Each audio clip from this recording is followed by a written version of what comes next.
I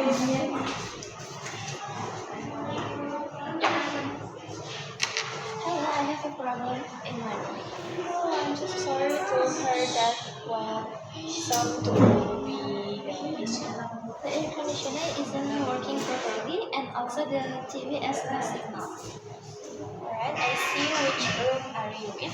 Room 412. 412, thank you. We'll send someone to fix it right away. Understood. For instance, we'll check both the AC and the television. Perfect. One more thing. There's no Wi-Fi in the room. Oh, I'm so sorry. I will reset the router for you. Thank you.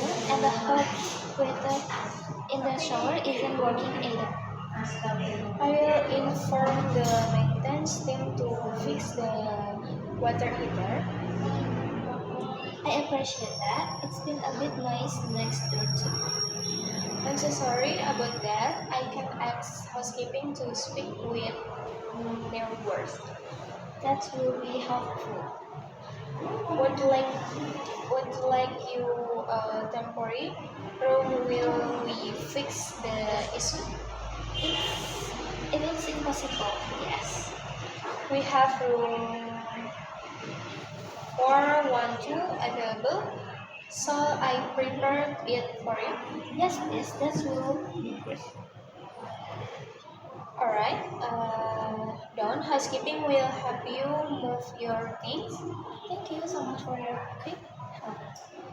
You're welcome. We'll make sure anything works perfectly in your neighborhood. Thank you. Kontak, bos.